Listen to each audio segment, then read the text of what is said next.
Hi, I am recording this video in May of 2024. And the context for this video is that in the recent past, there has been an antitrust lawsuit, a jury trial, nearly $1 billion in damages that are owed by the defendants, injunctive relief that is supposed to change the way real estate brokerage is practiced in the United States.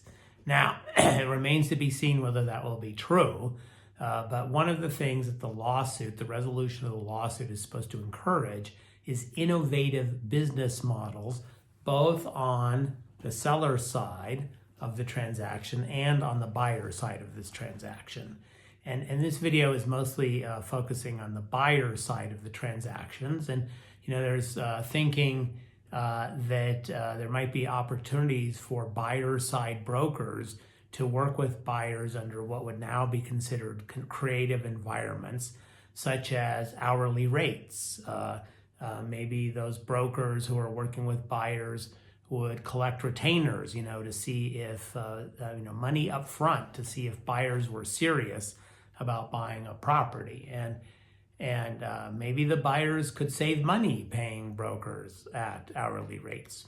Well, an objection has been raised to that in Colorado because there is an impression that there's a statute that prohibits buyers from paying their brokers unless the buyers close on the purchase of the property.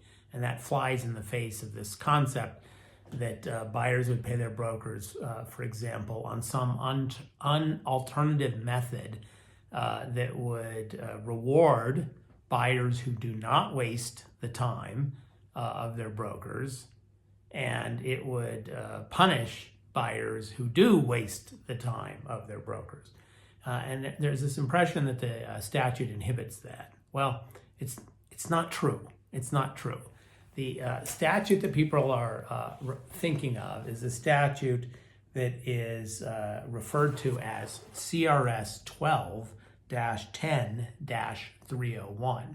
And it is poor form for me to read to you on a video, but this is one of the shortest statutes in the universe, and it's also useful to get a sense of the exact wording. So I am going to read it to you.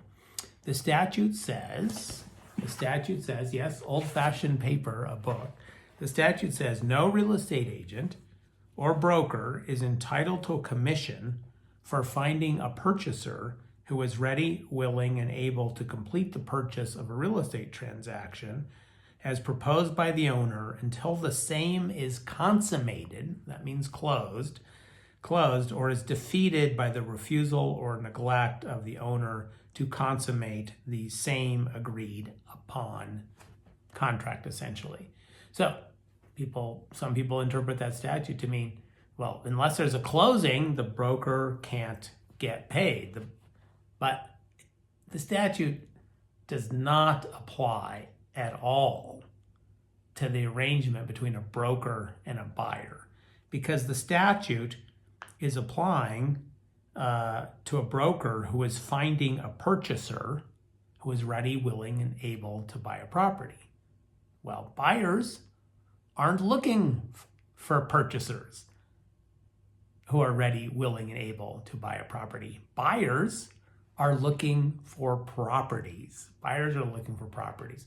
So the statute does not apply at all to the relationship between the buyer side broker and the buyer. And I'm not the only one who thinks this.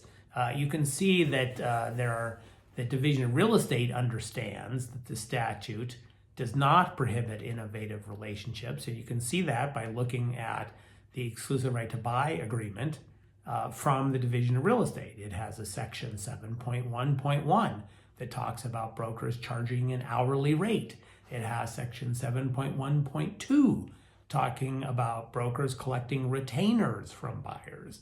It has section 7.1.3 to allow you to write into other creative arrangements. Now, one person who brought this to my attention says, well, John, I was told otherwise by somebody I talked to at the Division of Real Estate. Perhaps. The Division of Real Estate has dozens and dozens of people that work for it. Almost all of them are extremely conscientious and know what they're talking about. But, somebody might be new, they don't know. And just because one person thinks that the statute inhibits creative compensation arrangements does not mean it's true.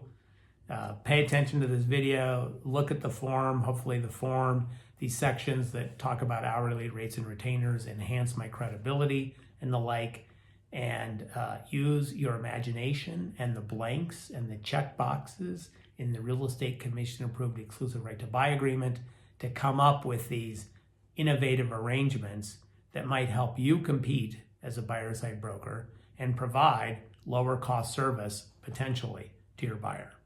Hey, ladies and gentlemen, that's it. Thank you for listening this long. Remember, be careful out there. We live in a complex world.